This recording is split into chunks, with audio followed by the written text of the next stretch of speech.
Pak Menteri, Ibu Menteri, saya bilang, saya mau tanya, ini Kalimantan Selatan ini Indonesia atau bukan ini? Oh.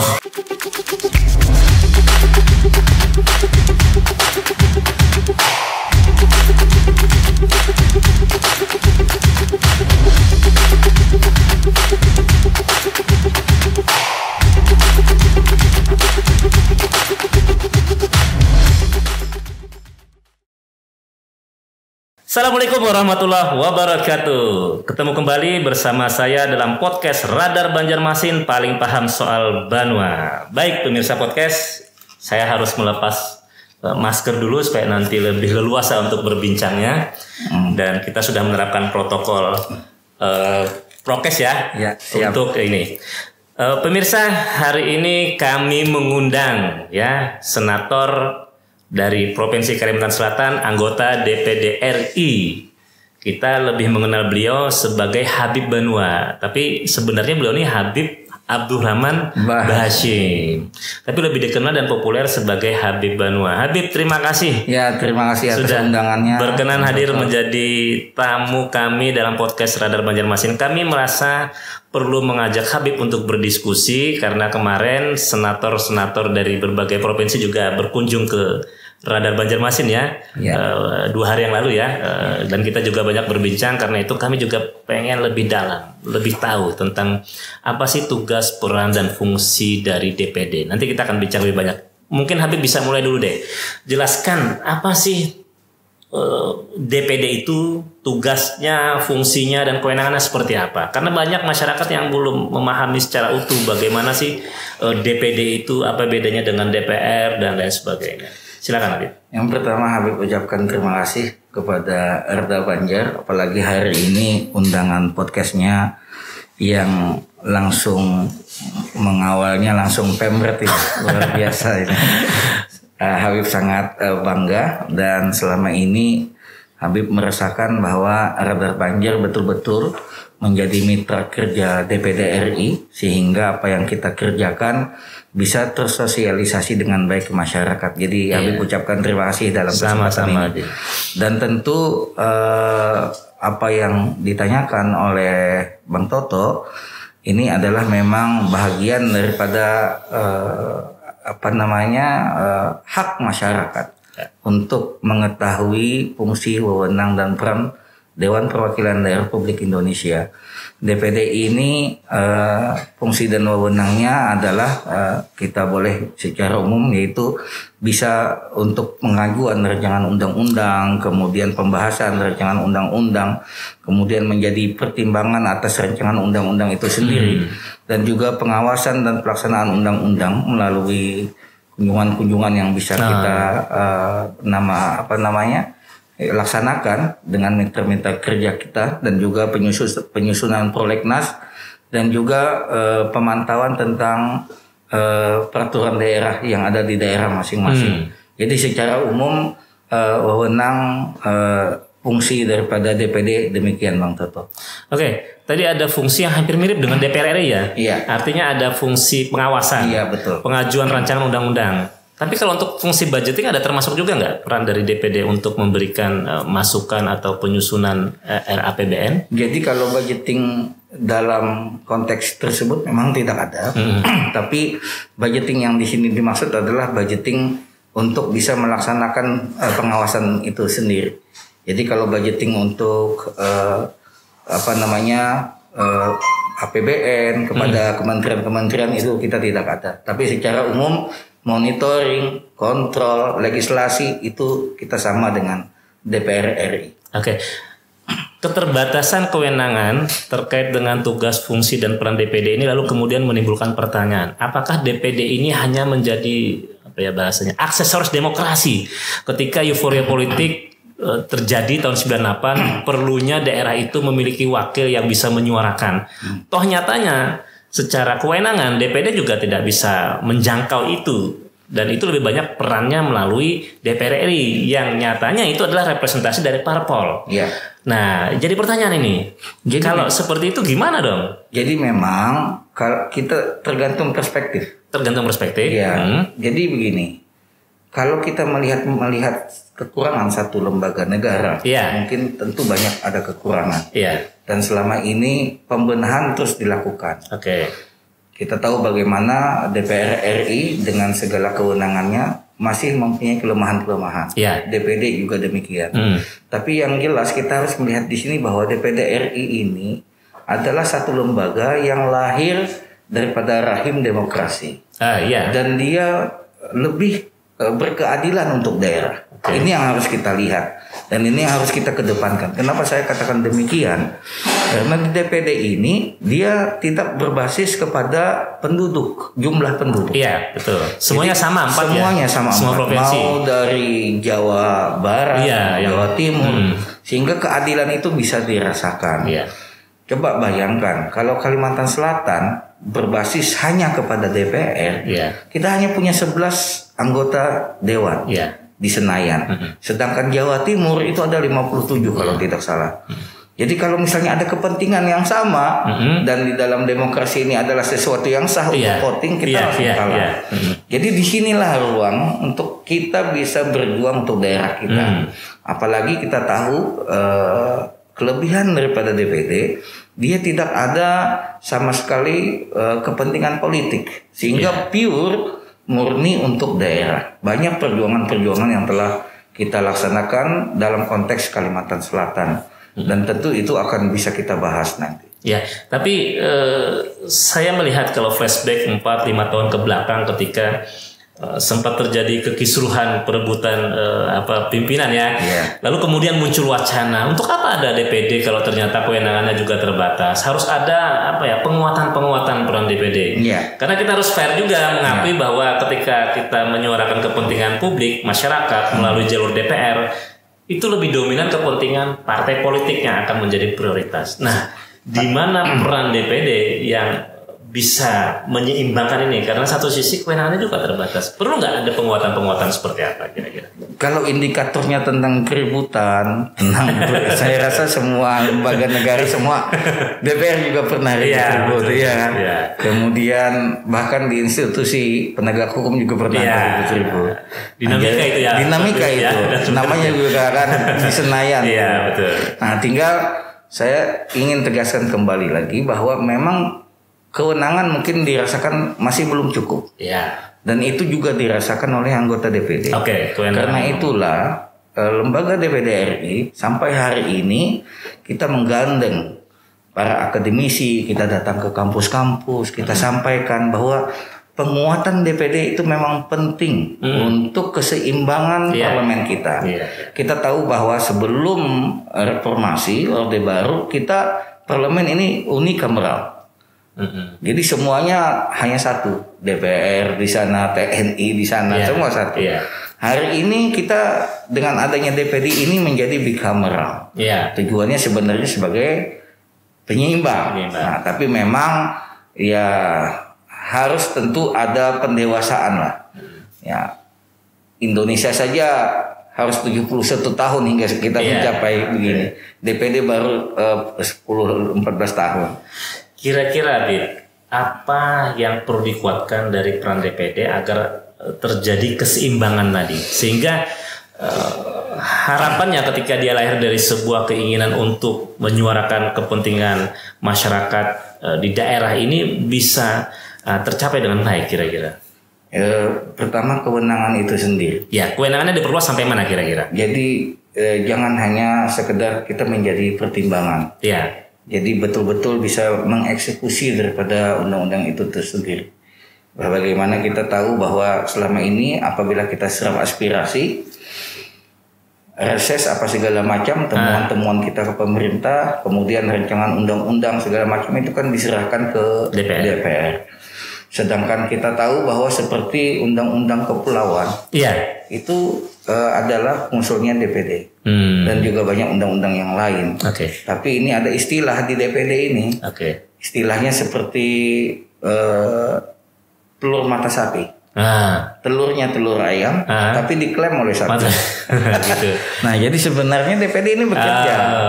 Cuman karena kalau sudah masaknya ada yang mengklaim ini sapi yang mengklaim, padahal punya ayam.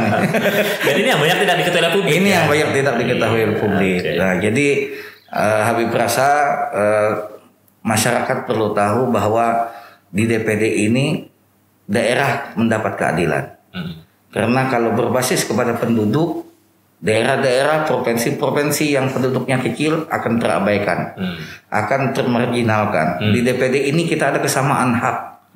Mau penduduknya 40 juta, mau yang cuman 2 juta, semuanya wakilnya sama. Kita punya kesempatan yang sama untuk berjuang. Oke, bicara soal keadilan bagi daerah, keadilan bagi semua lapisan masyarakat di daerah terpencil, terluar dan sebagainya.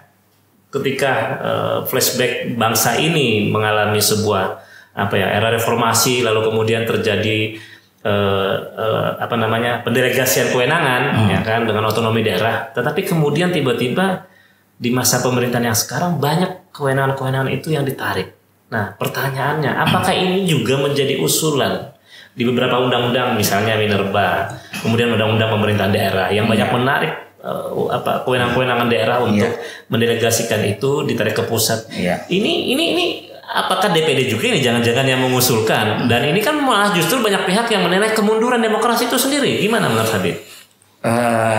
Sebenarnya ini menjadi perdebatan di DPD. Memang banyak kawan-kawan kita juga menyuarakan bahwa ruh otonomi daerah kita seperti dicabut. Tapi yang mengusulkan itu saya perlu pertegas, apakah itu dari DPD atau dari DPR RI? DPR ya. Tapi kita memang dilibatkan. Ya kalau mau masuk ke dalamnya itu urusan teknis lah. Cuman yang jelas bahwa banyak anggota DPD yang merasakan bahwa memang dengan kewenangan-kewenangan yang diambil oleh pusat ini seperti mengambil ruh otonomi. Sebenarnya mungkin niat pemerintah baik bahwa selama ini ketika kita diberikan otonomi, kita diberikan keleluasaan, tetapi sepertinya ini tidak berefek baik kepada pembangunan di daerah. Hanya dinikmati oleh segelintir elit saja yang ada di daerah. Sehingga pemerintah ingin melakukan supervisi, jangan sampai lagi ada investasi yang terhambat gara-gara ada kepentingan elit-elit ini tadi. Memang tujuannya baik, tetapi akhirnya langsung diamputasi. Ini permasalahannya. Mungkin karena itulah banyak juga yang penolakan. Baik dari buruh juga. Ini mungkin berkaitan dengan omnibus loh. Kan gini, sebuah kebijakan itu, sebuah produk undang-undang itu kan ada plus minusnya. Tentu kita harus melihat bagaimana plusnya bagi daerah, minusnya bagi pusat. Tetapi kalau kita melihat dari kacamata demokrasi itu sendiri, semangat otonomi daerah, bagaimana pendelegasian listrik yang dulu itu menjadi satu momok menakutkan di masa Orde Baru tapi kemudian tiba-tiba kembali seperti itu kan, ini menjadi satu, saya pribadi melihat ini sebuah kemunduran karena begitu banyak kewenangan yang dipangkas ini. Sebab ini kalau saya jawab secara jujur ini akan mengkritik elit-elit kita di daerah. Karena elit kita tidak bisa membuktikan kewenangan yang sudah diberikan tidak betul-betul digunakan untuk kesejahteraan rakyat. Habib sendiri gimana memandang dan menilai dalam kapasitas sebagai anggota DPD bahwa ketika pemerintah mengambil alih kewenangan itu dengan membuat produk undang-undang yang diusulkan oleh DPR, lalu kemudian sedikit memandulkan pemerintah daerah, bagaimana Habib memandang? Apakah setuju dan sepakat atau memang menurut Habib sendiri perlu diperjuangkan kembali untuk dikembalikan amputasinya tuh jangan semuanya dong. Istilahnya kalaupun tangan cukup satu tangan biar tangan yang lain bisa masih punya keleluasan untuk bergerak. Gimana Habib menurut Habib? Secara kapasitas Habib anggota DPD. Kalau saya secara pribadi memang menginginkan jangan sampai terjadi demikian. Kalau saya pribadi seharusnya tetap ruh itu tetap ada di daerah. Tapi itu tadi kita melihat mungkin pemerintah perspektif lain. Ketika kewenangan ini diberikan, pemimpin-pemimpin daerah tidak bisa betul-betul memaksimalkan untuk kesejahteraan rakyatnya. Iya kan? Atau jangan-jangan ini Bib, kalau pandangan saya mungkin ya sebagai seorang jurnalis yang melihat dari perspektif kritisnya, ini sebenarnya bentuk arogansi pemerintah pusat yang merasa kewenangannya untuk mengatur investasi itu dipangkas, diambil oleh daerah.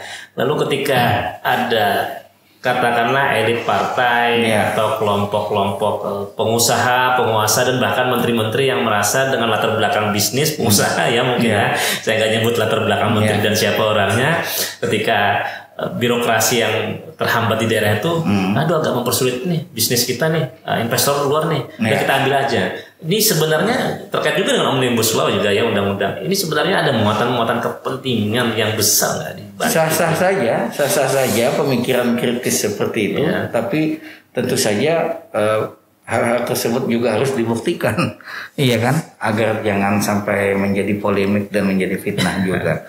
Cuman yang jelas memang seharusnya memang roh otonomi daerah itu tetap ada, dengan catatan pemimpin-pemimpin di daerah juga bisa membuktikan bahwa pembangunan investasi jangan terhambat dengan kepentingan elit-elit di daerah, sehingga niat baik, saya meyakini niat baik pemerintah pasti ada lah, tidak hanya sekedar perspektif yang ada kepentingan itu tadi. Cuman saya terus terang sampai hari ini di DPD juga mengatakan bahwa seharusnya Omnibus Law bisa dilihat kembali ke belakang, bahwa jangan sampailah diputuskan seperti itu sehingga menimbulkan perdebatan dan penolakan daripada masyarakat. Ini ibaratnya ya kita memang harus fair juga ya menilai 10 tahun ke belakang ketika otonomi daerah diberikan dengan keleluasaan, terjadi praktek raja-raja kecil. Nah, saya mau bilang itu nggak enak. Tapi kalau media bilang nggak masalah gitu ya. Ya, kita harus mengakui. Saya harus berhati-hati itu ngomong. Sebab saya sebagai orang media saya bisa mengatakan itu. Karena ini data yang sudah banyak dirilis oleh hasil riset ya, memang terjadi praktek itu. Lalu kemudian mungkin pemerintah melihat bahwa ini nggak bisa dibiarkan. Lalu kemudian tapi kayaknya berlebihan juga memang ya kalau kewenangan itu teralih hampir semuanya. Iya betul. Sebab begini Bang Toto, saya ini kan perwakilan daerah. Masa saya mengkritik daerah saya sendiri? betul. Kita harus tugas saya kan berjuang di pusat, bukan mengkritik daerah saya. Mungkin ini nextnya mungkin menjadi sebuah agenda besar dari DPD juga ya, agar menyeimbangkan bahwa semangat pemerintah pusat yang ingin menjaga agar tidak muncul gitu ya. Praktek otonomi yang kebablasan, tetapi juga tidak memangkas kewenangan daerah yang bisa memberikan satu peluang mensejahterakan masyarakat melalui kewenangan itu kan. Saya pernah datang ke salah satu kabupaten di Kalimantan Selatan, berbincang dengan kepala dinas sosialnya. Salah satu contoh saja, saya menanyakan berapa banyak yang harus disantuni dari masyarakat kita, mungkin lansia segala macam, karena itu kan memang tugas negara untuk menyantuni warga negara yang dianggap sudah tidak bisa mandiri.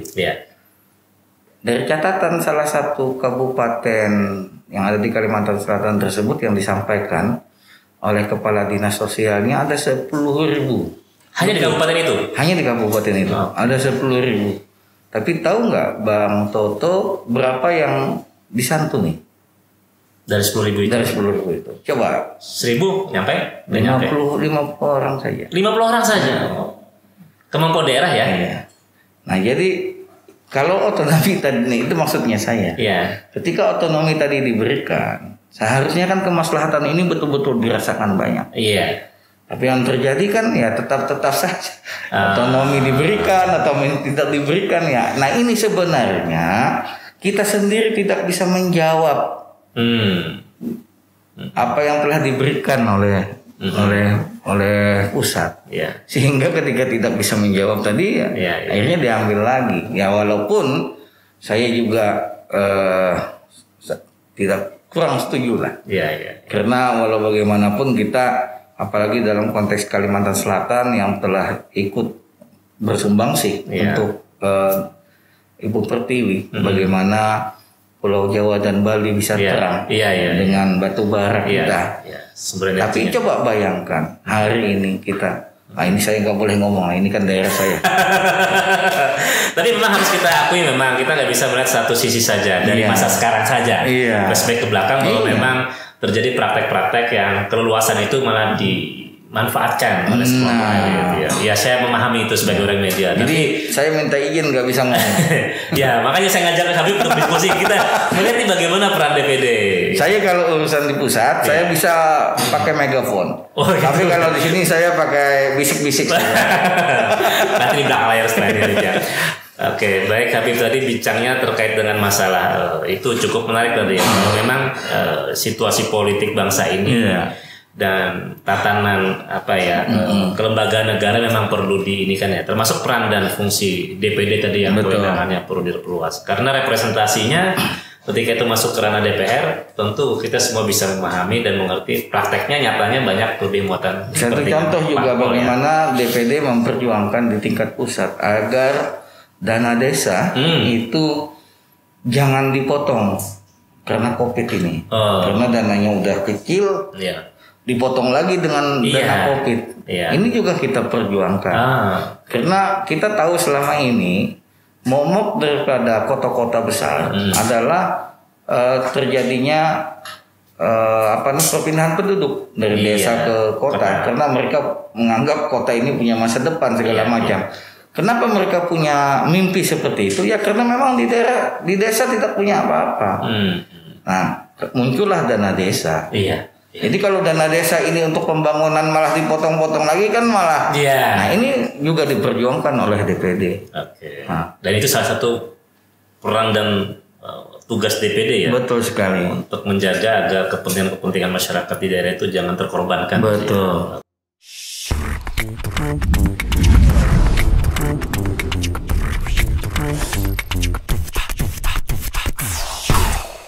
Tadi kita udah banyak bincang tentang peran, tugas, fungsi, dan kewenangan DPD yang memang nyatanya dalam kurun waktu kebelakang ini perlu diperluas dan diperbesar ya kewenangannya.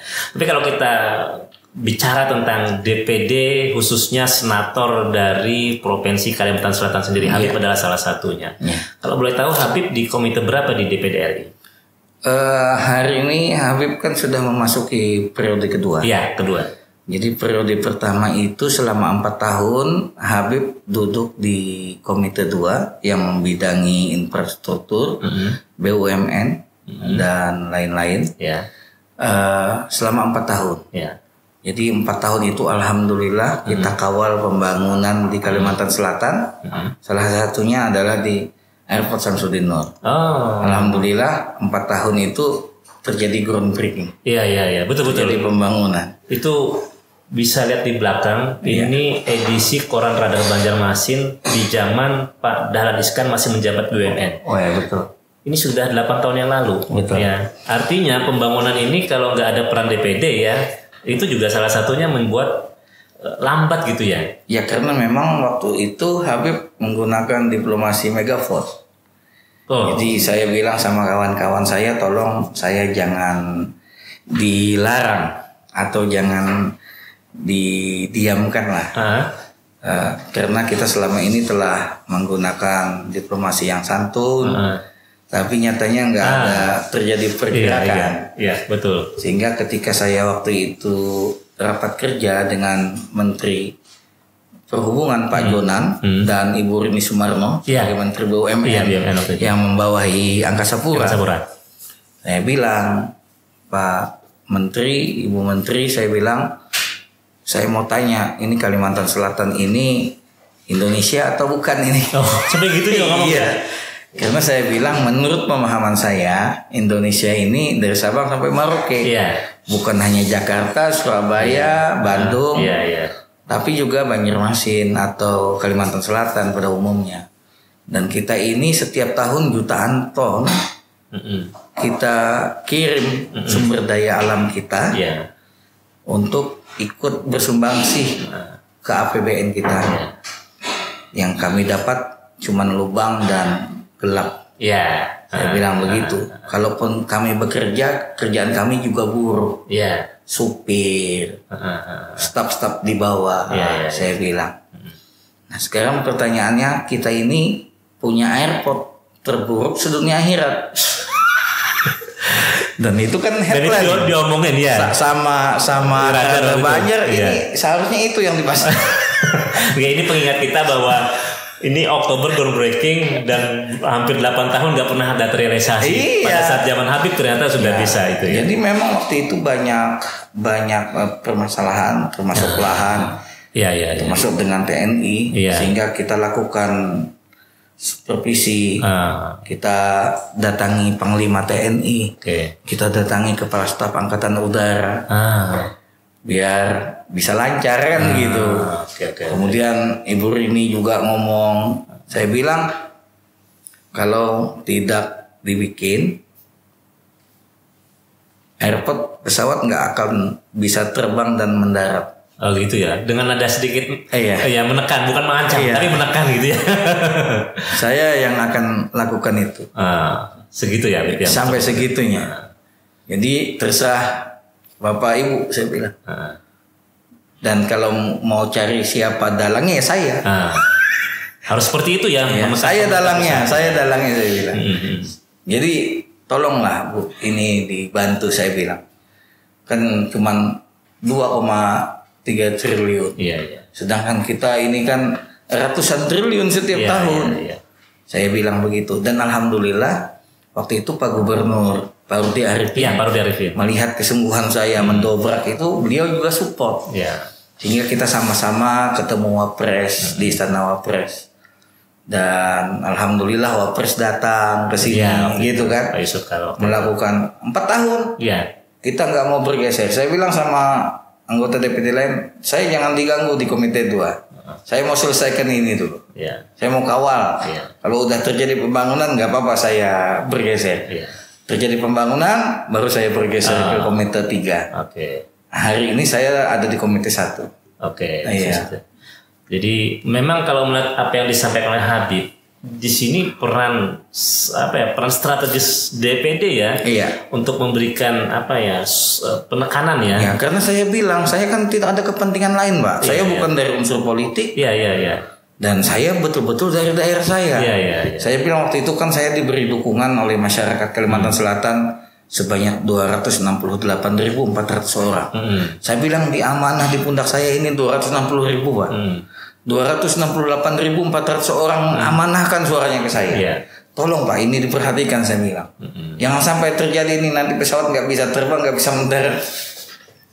Jadi memang pembangunan daerah yang harus mendapatkan atensi pusat itu juga harus dikawal ya. Iya betul. Dan memang masyarakat dalam hal ini kalau bisa ke depannya memang memilih wakil rakyat yang memang menyuarakan suara rakyat. Karena kalau misalnya yang memilih yang suka diam kan nanti di sana juga diam. Saya lihat kualitas anggota dewan yang ada di Senayan dari provinsi-provinsi lain yang ada di DPD itu luar biasa. Mereka punya kompetensi, mereka punya skill, kualitas, mereka bisa mengolah kata sehingga ketika disampaikan untuk memperjuangkan aspirasi daerahnya itu betul bisa diperhatikan oleh masyarakat. Jadi ini sebenarnya peran strategis ini ketika wakil-wakil ini berada di pusat, kalau dia memainkan perannya dengan baik sebenarnya bisa ya. Betul. Itu, tidak hanya diam gitu ya. Betul, itu tergantung kelincahan daripada anggota dewan.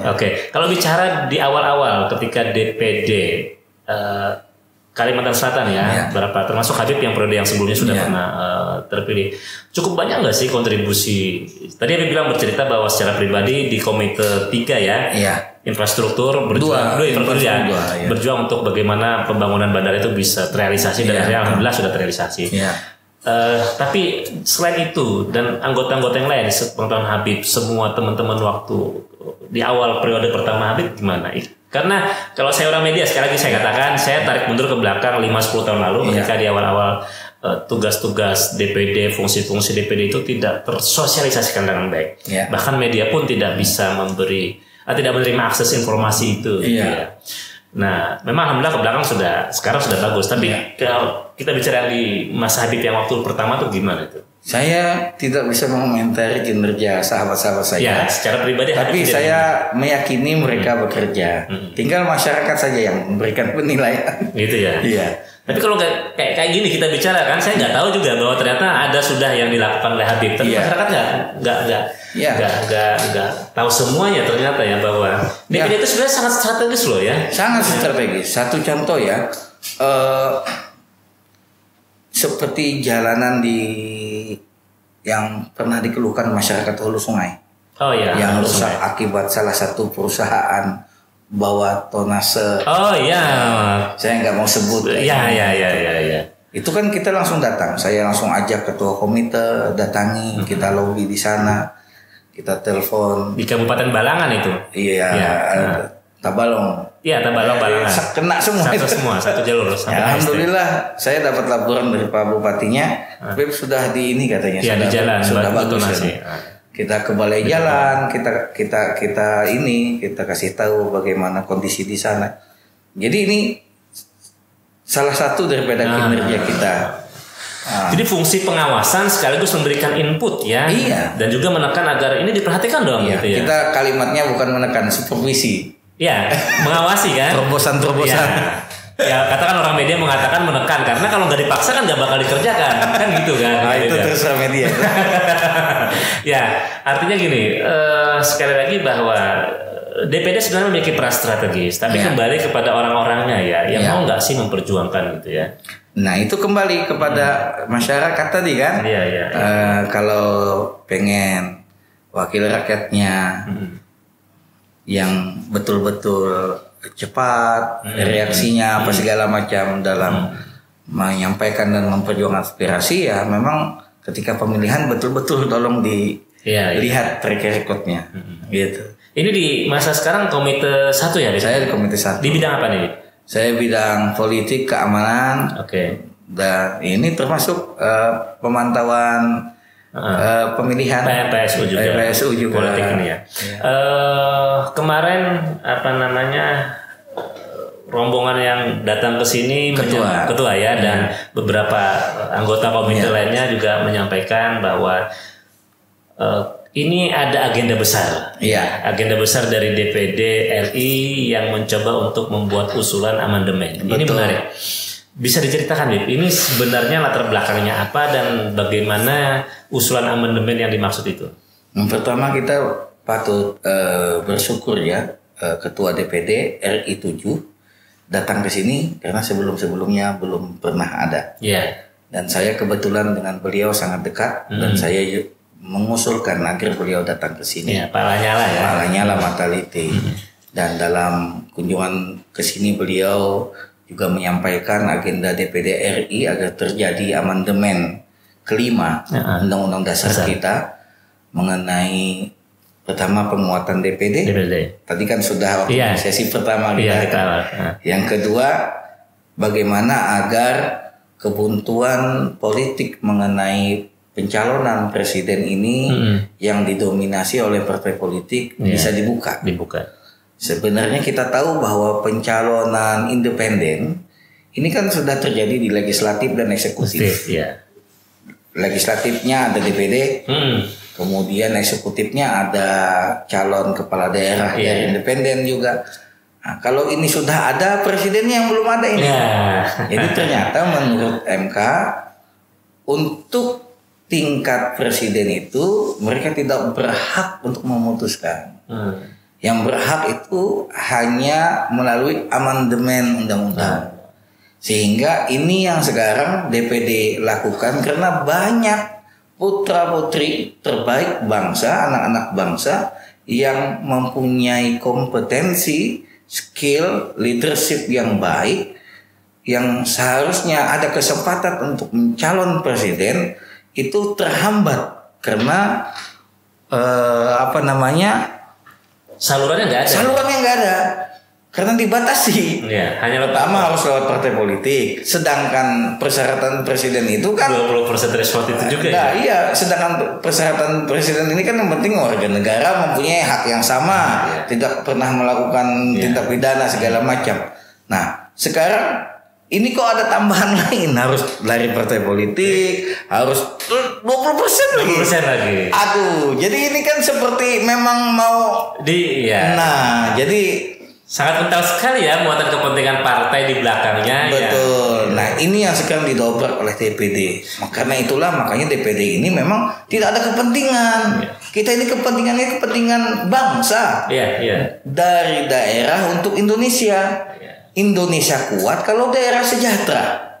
Ini yang diperjuangkan oleh DPD. Jangan sampai jargonnya Indonesia kuat, Indonesia bagus, maju, tapi daerahnya nggak sejahtera. Ya, sesuai dengan jargon DPD, dari daerah untuk Indonesia. Untuk Indonesia. Saya mendukung itu, Bin. Nah, makanya harus didukung. Secara pribadi. Ya. Dan saya juga sudah termasuk yang ikut tanda tangan untuk pengajuan ke Mahkamah Konstitusi. Untuk judicial. Dan sekarang yang dilakukan oleh DPD mencari masukan. Ya.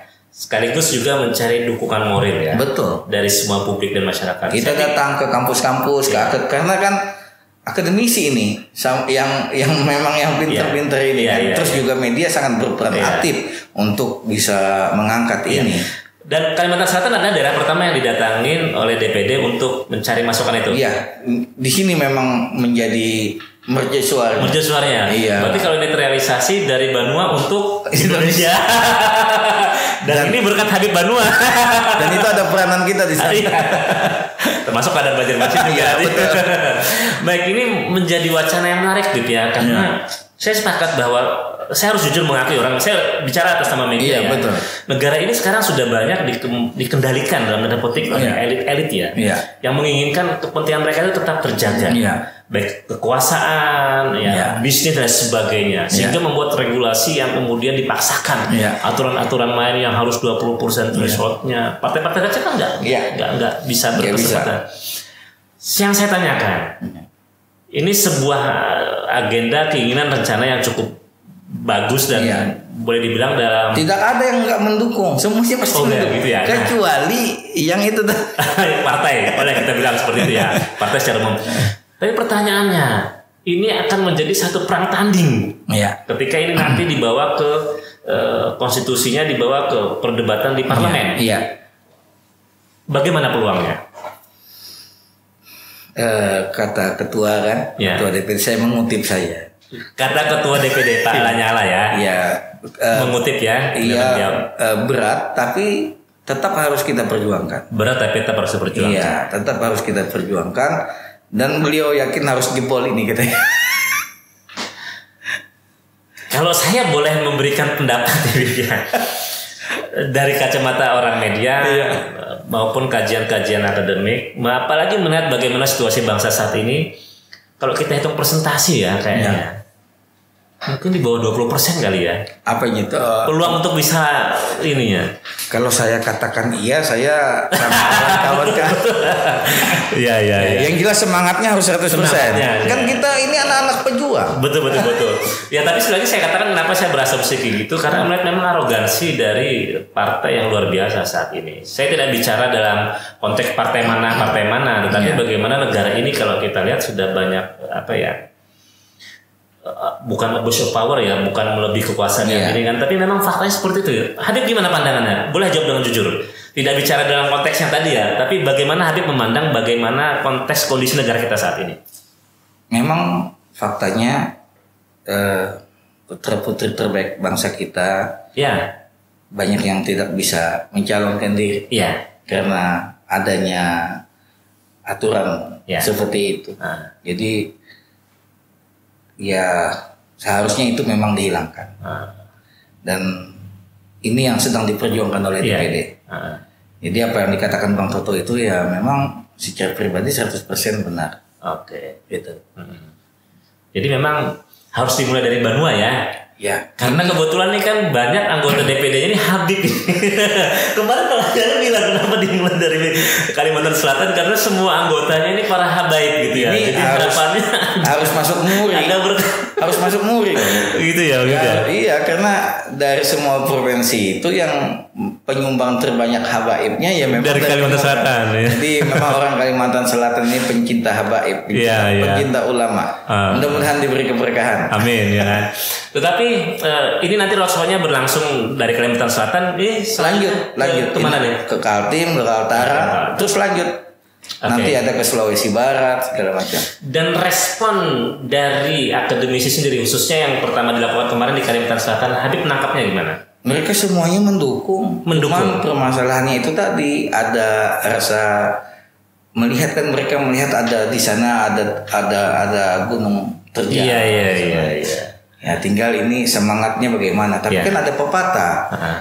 Himmatur rijal tusirul jibal. Kalau sudah seseorang punya keinginan, gunung bisa dia runtuhkan. Oh gitu kan. Jadi ini bukan modal. Saya menganalogikan gini. Ada sebuah tembok besar, ya kan, yang mestinya itu hanya bisa diruntuhkan dengan bulldozer, alat berat. Tetapi yang mencoba meruntuhkan sekelompok orang hanya menggunakan palu atau godam gitu ya. Alat ini mungkin nggak bisa menghancurkan, tetapi semangat itu yang bisa menghancurkan ketika dilakukan berterus gitu. Betul. Air saja bisa melubangin batu kan, tetes. Jadi jangan pernah skeptis.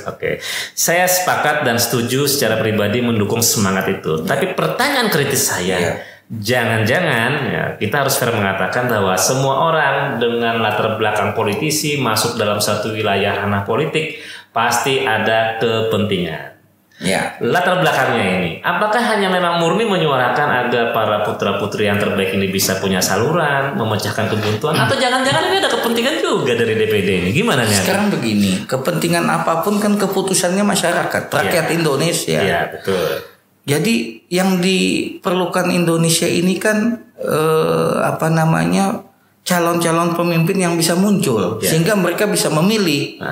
Masalahnya ini pemimpinnya saja tidak bisa muncul, bagaimana ini mau milih? Kita cuma dikasih 2 orang, iya kan? Dan kita tahu mungkin ini bagaimana. Akhirnya ya terpaksa harus milih karena memang sebagai warga negara yang baik nggak boleh golput.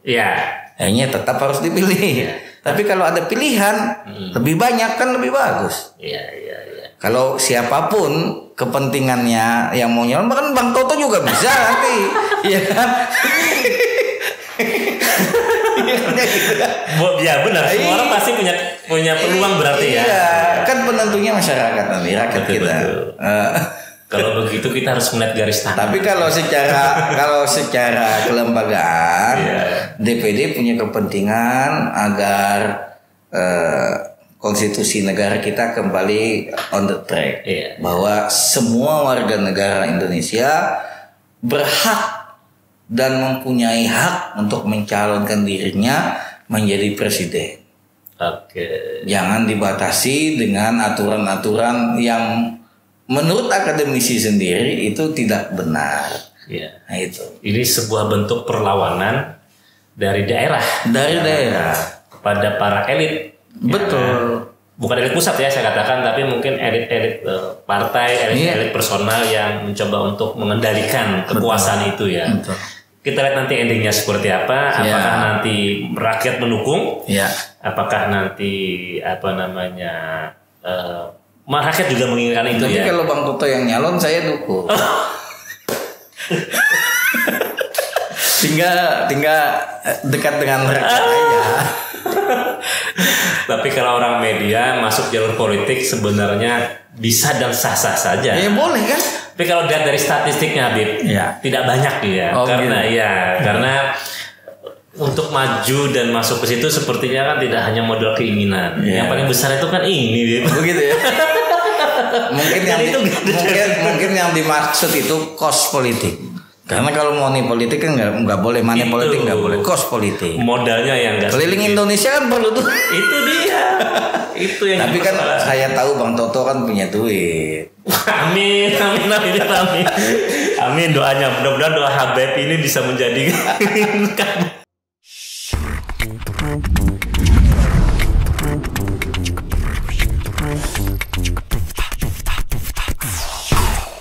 Habib, ini menarik sekali perbincangan kita. Tetapi kita dalam podcast ini, karena nanti disiarkan, kita agak sedikit hati-hati kali bicaranya. Tapi sebenarnya banyak yang ingin saya gali ke Habib ini. Bicara tentang bagaimana situasi kondisi bangsa, bagaimana situasi kenegaraan kita saat ini ya. Karena para senator ini kan wakil kita di pusat yang lebih paham dan mengerti bagaimana situasinya, dan mungkin terkait dengan masalah amandemen ya. Ini pertanyaan yang terakhir sebelum saya nanti ganti topik tentang politik lokal.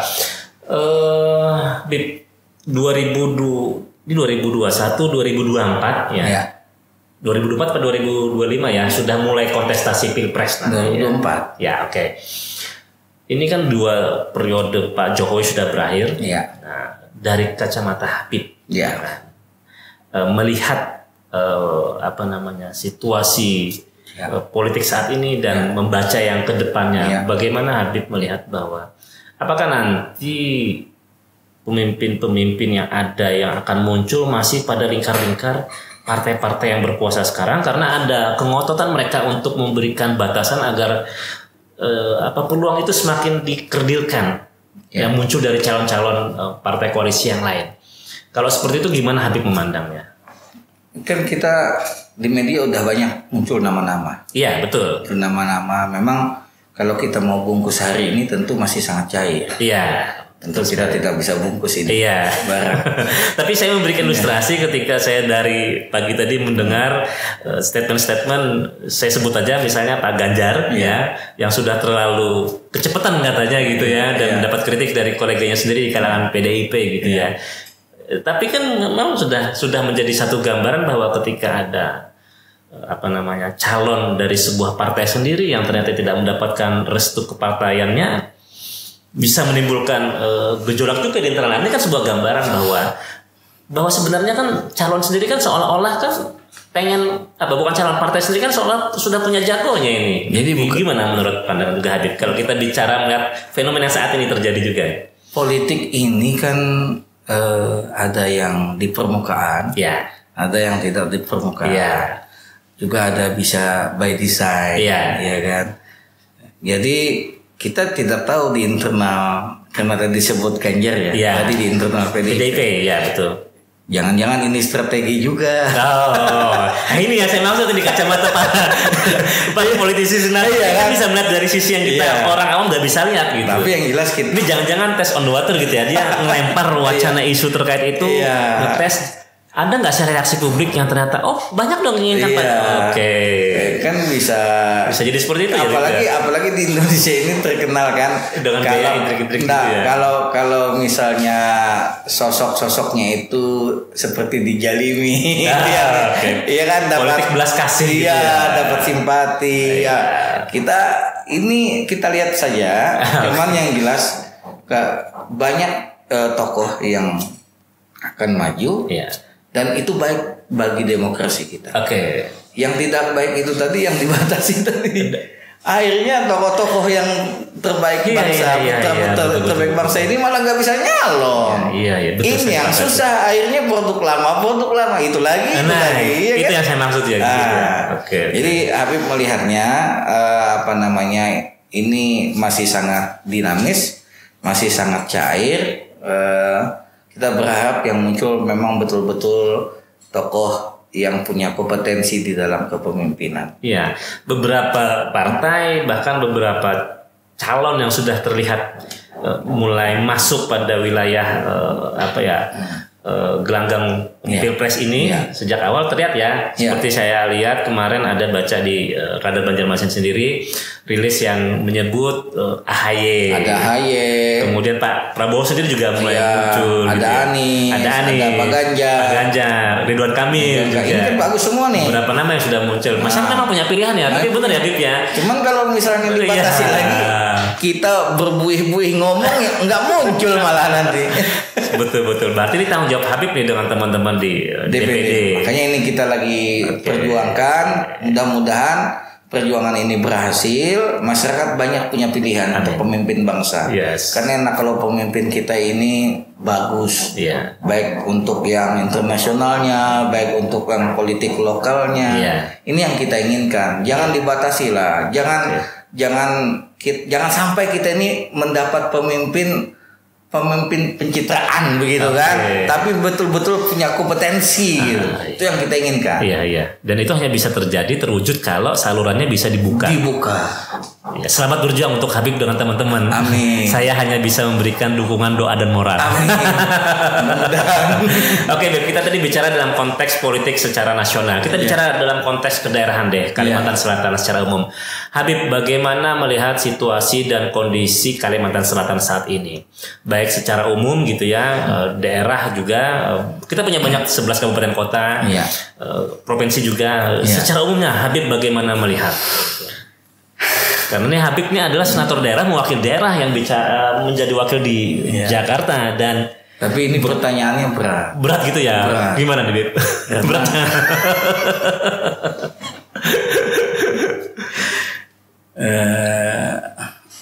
Masalahnya apa ini nanti agak riskan karena kita dalam situasi politik pilkada gitu. Iya, itulah. Gitu, okay.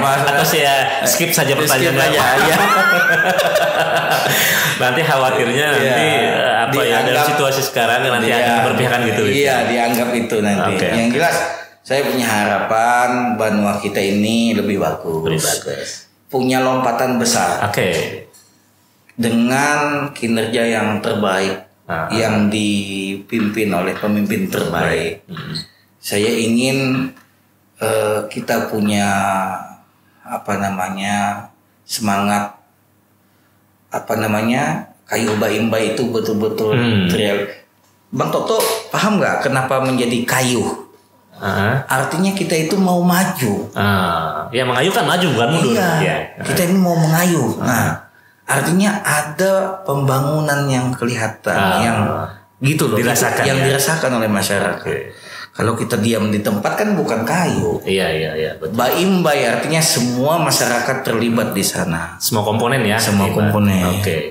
Bicara soal pemimpin, bicara soal pembangunan, bicara soal mengayu dan sebagainya. Saya tanya nih ke Habib nih secara pribadi.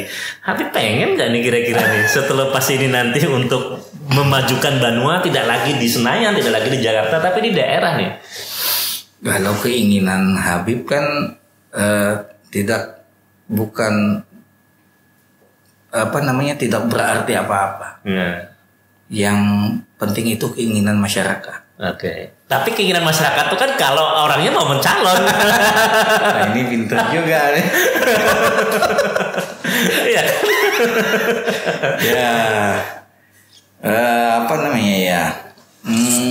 Lihatlah nanti. Karena ini masih jauh. Pertanyaan yang sama yang sering saya tanyakan kepada para politisi gitu ya, baik backgroundnya partai maupun non partai gitu ya, pasti jawabannya gitu. Banyak jawaban untuk bertanya yang itu kalau kita jawab salah jawab nanti dikira gila jabatan.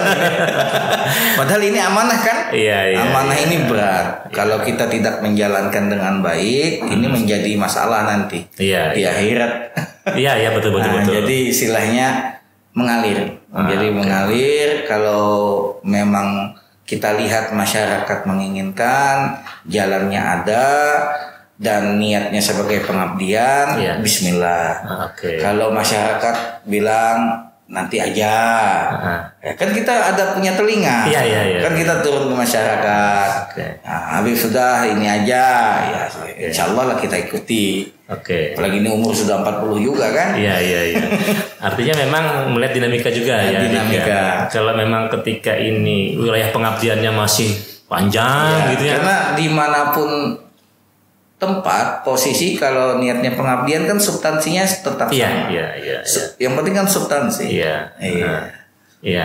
Ya semua orang kalau Habib malah dukung Bang Toto. Bang Toto mau jadi apa ini? Saya jadi orang media saja. Saya dukung. Enggak, kalau mau jadi wagub atau bupati wali kota, saya dukung loh. Gak enak dia kalau ditanya. Balas. Ini pertanyaan yang memang semua orang ketika ditanya gimana jawabnya gitu. Betul. Saya ditanya balik juga bingung juga jawab ya. Tapi sebagai teman, saya pasti dukung. Sebagai teman. Sama, saya juga sebagai teman pasti dukung Habib. Itu bagus. Kalau semua saling dukung, Bang Toto, ini kita Banua bisa maju. Gitu. Jangan sampai karena keinginan pribadi kita, syahwat politik melampaui batas. Iya. Iya kan, akhirnya malah mau menjatuhkan, malah ini itu nggak bagus. Kita harus saling dukung. Iya, betul. Ya syuddu ba'duhum ba'dan. Iya. Saling menguatkan antara satu yang lain. Betul, saya sepakat tuh. Pegang omongan saya, kalau Bang Toto mau nyalon gubernur, wagub, wali kota, saya dukung. Amin. Saya mengalah nggak apa-apa. Tapi bener Bib ya, artinya orang boleh berkata saat ini saya tidak mau, atau saya berkata saya pengen. Iya. Tapi kita nggak bisa menghindarkan pada takdir gitu ya. Betul. Jadi ketika orang yang memang sudah jalan hidupnya ditakdirkan dia nanti harus mengabdi dengan melalui jalur politik. Dan kalau dia rasional, kalau dia rasional, kan dia harus punya parameter. Iya, betul. Dia harus dengar masyarakat. Masyarakat menginginkan dia. Iya. Dan saat ini masyarakat banyak menginginkan Habib ya untuk ini. Begitu ya. Baru tahu saya itu. Tapi itu kan bisa dilihat indikatornya dari bagaimana tingkat keterpilihan. Iya, luar biasa, alhamdulillah. Dari sebelumnya ini kan udah meningkat ya Bib ya dari periode pertama. Biasa. Dari periode pertama dan kedua kan jumlah pendukungan kan meningkat ya. Saya sangat mengucapkan terima kasih kepada Radar Banjar yang dalam kesempatan ini mengundang Habib. Saya ingin mengucapkan terima kasih kepada masyarakat. Dulu periode pertama Habib dapat 268.400 suara. Hari ini 2019 Habib dapat 394.000, 26 suara. Ya, angka-angka tuh nggak bisa didustakan ya kan? Iya, luar biasa. Ini penghargaan yang luar biasa bagi Habib. Terima kasih buat masyarakat, dan ini menjadi cambuk bagi Habib agar memberikan pelayanan pengabdian terbaik untuk Banua. Ya, artinya kan tuh modal politik sudah ada, modal sosial sudah ada. Model basis dukungan sudah ada, ya itu kan cerminan sebenarnya Habib ya. Iya, betul. Cerminan bahwa masyarakat juga menginginkan kalau Habib kenapa nggak mencalon aja misalnya di daerah nantinya. Tapi kita lihat nanti di dia nanti. Iya kan. Jadi kita saling dukung aja begini. Saya dukung Habib. Kalau Habib nyalon jangan dukung. Baik Habib, bincang-bincang kita ini sangat menarik ya, sangat cair sekali. Kita juga dapat informasi bahwa selama ini DPD itu sebenarnya memiliki peran strategis, sangat strategis. Dan memenuhi rasa keadilan daerah. Seperti yang sudah saya sampaikan tadi. Dan dengan begitu strategisnya bagi publik, masyarakat yang pengen memberikan masukan, pengen kepentingannya diperjuangkan, mungkin bisa komunikasi langsung lewat Habib ya. Kan Habib sering juga ke sini ya. Bisa bertemu, bertatap muka, mungkin menyampaikan, Habib tolong nih jalan kompleks saya nih, ya kan. Rusak nih udah 3 tahun gak beres-beres, katanya masih harus ngurus itu juga kira-kira. Iya, ada yang lucu. Ada gitu ya. Ada yang lucu. Masuk WhatsApp. Bib, ini tiang listrik mah mau jatuh miring. Ya. Apa kerjaannya DPD ini? Kita ngurusin tiang listrik juga ya. DPD ini sampai ngurusin tiang listrik, Bang Toto. Tapi itu kan gambaran bahwa masyarakat memandang DPD memang. Dan langsung ke Habib. Apa kerjanya DPD ini? Tiang listrik nih di depan rumah saya ini. Di depan rumah miring ngolobo. Apa ini? Siap, saya langsung PLN. Kalau Habib ngomong kan PLN langsung ini katanya. Iya, betul masuk akal. Siap, langsung saya kasih tahu tuh PLN. Tahu-tahu udah bagus. Dia WA lagi. Terima kasih Bib. Tiang listriknya udah beres. Jadi sampai ke tiang listrik Bang Toto kita urusin. Iya, jadi memang gambaran ya bahwa masyarakat itu memerlukan wakil-wakil yang responsif gitu ya. Ada juga dari perumahan developer, mereka datang ke Habib menyampaikan aspirasi bahwa kantor mereka itu didatangin masyarakat yang membeli rumah. Bahkan sampai mau dibakar katanya. Gitu ya. Kenapa? Karena listriknya belum ada. Oh gitu. Jawaban PLN apa? Pokoknya ya itu Beb, sampai sekarang belum. Kita langsung bikin supervisi. Saya hubungi GM Consultant. Saya lakukan pertemuan. Jumlah yang belum dialiri listrik itu kurang lebih 15 ribuan kalau tidak salah. 15 ribu rumah. Terus saya panggil GM datang, kita duduk satu forum. Saya bilang Pak GM kan ketika saya kunjungan kerja kemarin, Pak GM bilang Kalsel sudah surplus listrik. Surplus. Iya Pak, ini saya bilang mereka kok kesusahan. Ya. Nggak bisa listrik. Saya minta komitmennya. Oh siap Pak Habib. Tahun ini saya kasih 5.000 katanya. Langsung 5.000 listrik dialiri. Dan tahun berikutnya juga begitu. Ini yang makanya tadi tinggal bagaimana kelincahan anggota DPD. Iya. Gitu. Jadi sampai urusan kayak gitu juga diurusin. Iya. Dan memang harusnya seperti itu ya. Iya, amin. Karena mereka wakil Habib sendiri kan wakil ya. Mau masyarakat tuh nggak mau tahu. Iya. Mau itu tugasnya, kewenangannya, fungsinya ya. Yang penting bisa membantu gitu ya. Iya. Paling lucu tadi gara-gara tiang listrik tadi. Ya. Tiang listrik aja kita di. Tapi itu sebuah gambaran Habib. Artinya Habib sudah cukup populer, dikenal dan masyarakat enak artinya berkomunikasi. Dan Habib sampaikan juga buat masyarakat bahwa Habib sudah punya ada 2 ambulan. Oh. Jadi kalau ada yang sakit atau ada yang meninggal, silahkan dipakai ambulan Habib dan gratis. Gratis. Ada nomor kontaknya Habib ya? Ada. Oke. Boleh nanti dikasih, kita masukkan nanti di podcast kita agar masyarakat yang menginginkan bantuan ya dari Habib secara pribadi, betul, terutama penggunaan ambulan ya, baik dari sakit maupun ini nanti sopirnya gratis, bensinnya gratis. Oke, tinggal baring aja di sana. Kali aja ada yang mau. Ya nggak pengen sih sebenarnya. Tapi kalau darurat kan gitu ya. 24 jam ya? 24 jam. Oke, ya harusnya memang saya mendukung itu. Iya. Ini bukti konkret dan nyata bahwa tidak hanya bicara secara retorika. Sebenarnya ada 3 ambulan yang sudah Habib beli, cuman 1 sudah Habib hibahkan. Jadi 2 yang masih Habib. Standby-nya di mana nih, Bib? Standby ada di kantor. Di kantor sekretariat DPD ya? Iya, betul. Oke, luar biasa. Kita berharap bahwa idealnya sih semua wakil kita baik di DPR maupun DPD juga melakukan hal yang sama, Beb ya. Artinya kontribusi nyata itu tidak hanya sebatas berretorika, saya sudah berjuang, saya sudah melakukan ini, tapi yang realnya apa yang bisa dirasakan langsung oleh masyarakat. Baik Habib, bincang kita hari ini sangat luar biasa. Ini saya pengen nanti mengundang Habib lagi. Saya cari waktu lagi untuk Habib ketika bisa berkenan ya untuk hadir kembali dalam podcast kita. Kalau untuk Radar Banjar, untuk Bang Toto 25 jam. 25 jam. 25 jam. Bukan. Baik, nanti kita akan bincang lagi, Bib. Banyak sekali hal yang perlu disampaikan ke masyarakat karena kami orang media hanya menjembatani. Kenapa saya mengundang? Karena emang jujur selama ini komunikasi, koordinasi juga terkait dengan penyampaian apa saja yang sudah dilakukan DPD agak sedikit tersumbat gitu. Nah, harapannya dimulai dari Habib nanti semua wakil kita baik di DPR RI, di DPD juga mau menyampaikan apa sih yang sudah mereka lakukan dijembatani oleh Radar Banjarmasin. Terima kasih buat Radar Banjar yang sudah membantu kita mensosialisasikan kinerja DPD RI.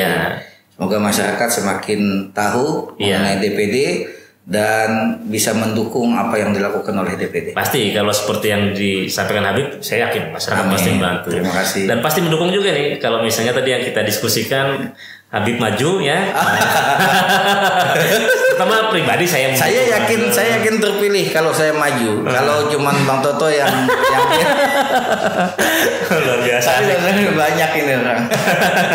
Baik, sekali lagi Habib terima kasih sudah berkenan hadir berbincang bersama podcast Radar Banjarmasin. Sudah begitu banyak informasi, cerita yang menarik ya yang disampaikan, juga informasi-informasi apa saja yang sudah dilakukan oleh khususnya DPD Provinsi Kalimantan Selatan, senator kita yang menjadi wakil kita di Senayan. Terima kasih sekali lagi Habib dan pemirsa podcast Radar Banjarmasin. Kita ketemu kembali dalam podcast berikutnya. Terima kasih. Assalamualaikum warahmatullahi wabarakatuh. Waalaikumsalam warahmatullahi wabarakatuh.